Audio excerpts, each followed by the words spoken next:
Hello friends, welcome to Nanjil Home Cooking. இப்போ நம்ம பார்க்க போகிறது ரொம்பவே டேஸ்டியான வறுத்தரைச்ச சிக்கன் குழம்பு ரெசிபி தான் பார்க்க போகிறோம். வாங்க வீடியோக்குள்ளே போய் எப்படி செய்யலாம்னு பார்க்கலாம்.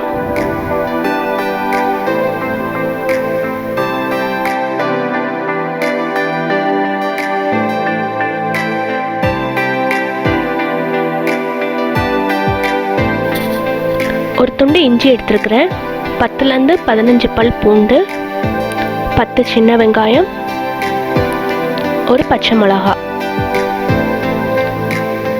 இப்போ இது எல்லாத்தையுமே இப்போ நம்ம மிக்ஸி ஜாரில் போட்டு அரைச்சி எடுத்துக்கலாம்.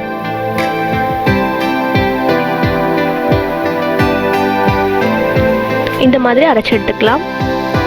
இப்போ மசாலா பொருட்களை பார்க்கலாம். 2 டேபிள் ஸ்பூன் மல்லி, 1 டீஸ்பூன் சோம்பு, சின்ன துண்டு பட்டை, 2-3 ஏலக்காய், கிராம்பு, ஒரு நட்சத்திர சோம்பு, 5லேருந்து 6 வரமிளகா. ஒரு கடாய் எடுத்துக்கோங்க. அது நல்லா சூடானதுக்கு அப்புறமா நம்ம பார்த்த இன்க்ரீடியன்ஸ் எல்லாத்தையும் போட்டு வதக்கி எடுத்துக்கலாம்.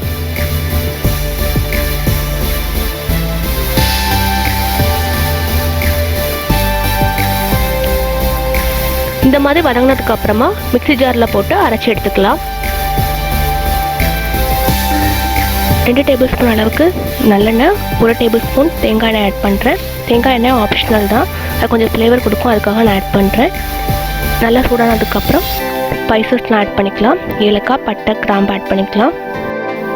அது கொஞ்சம் பொரிஞ்ச உடனே 1 டீஸ்பூன் சோம்பு ஆட் பண்ணிக்கலாம்.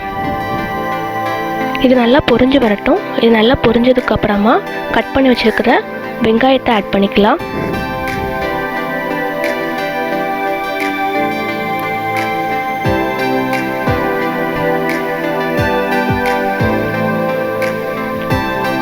வெங்காயம் கொஞ்சம் ப்ரௌன் கலர் ஆகுது வரைக்கும் கொஞ்சம் வதக்கி எடுத்துக்கலாம். இந்த மாதிரி ஆனதுக்கப்புறமா நம்ம அரைச்சி வச்சுருக்கிற இஞ்சி பூண்டு வெங்காயம் பச்சை மிளகா அரைச்சி வச்சுருக்கிற பேஸ்ட்டு நம்ம ஆட் பண்ணிக்கலாம். நல்லா வதக்கிக்கலாம் பச்சை வாசனை போகிறது வரைக்கும். அதுக்கப்புறம் கட் பண்ணி வச்சுருக்கிற தக்காளி ஆட் பண்ணிக்கலாம்.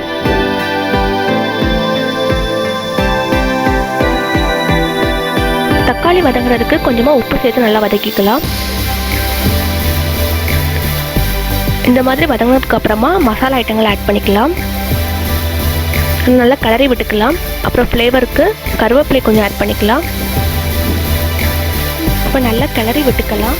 இந்த மாதிரி எண்ணெய் படர்ந்து வரப்போ நம்ம சிக்கன் பீஸ் ஆட் பண்ணிக்கலாம்.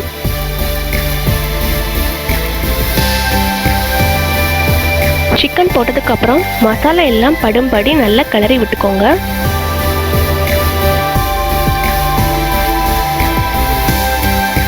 அது நல்லா கொதி வந்த அப்புறமா தேவையான அளவு உப்பு ஆட் பண்ணிக்கலாம்.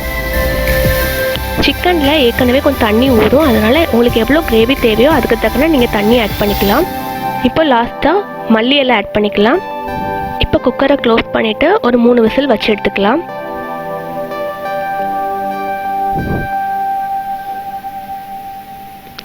மூணு விசில் வச்சதுக்கப்புறமா பாருங்கள், சப்போஸ் வேகலைன்னா கூட ஒரு விசில் கூட நீங்கள் வச்சு எடுத்துக்கலாம். இப்போ குக்கரை ஓப்பன் பண்ணி பார்க்கலாம். சூப்பராக வந்திருக்குது. அவ்வளோதான், நம்மளோட வறுத்த அரைச்ச சிக்கன் குழம்பு ரெடி ஆயிடுச்சு. இந்த ரெசிபி சப்பாத்தி, பரோட்டா, இட்லி, தோசை இது எல்லாத்துக்குமே ரொம்பவே பர்ஃபெக்டான சைட் டிஷ். இந்த ரெசிபியை நீங்களும் ட்ரை பண்ணி பார்த்துட்டு எப்படி இருந்துச்சுன்னு எனக்கு கமெண்ட் பண்ணுங்கள். இந்த வீடியோ உங்களுக்கு பிடிச்சிருந்துச்சுன்னா லைக் பண்ணுங்கள், ஷேர் பண்ணுங்கள் அண்ட் மறக்காமல் நாஞ்சில் ஹோம் குக்கிங்க்கு சப்ஸ்கிரைப் பண்ணுங்கள் அண்ட் கூடவே இருக்கிற பெல் ஐக்கானையும் கிளிக் பண்ணிக்கோங்க. அப்போ தான் நான் போடுற வீடியோஸோட நோட்டிஃபிகேஷன் உங்களுக்கு உடனுக்குடன் கிடைக்கும். தேங்க்ஸ் ஃபார் வாட்சிங்.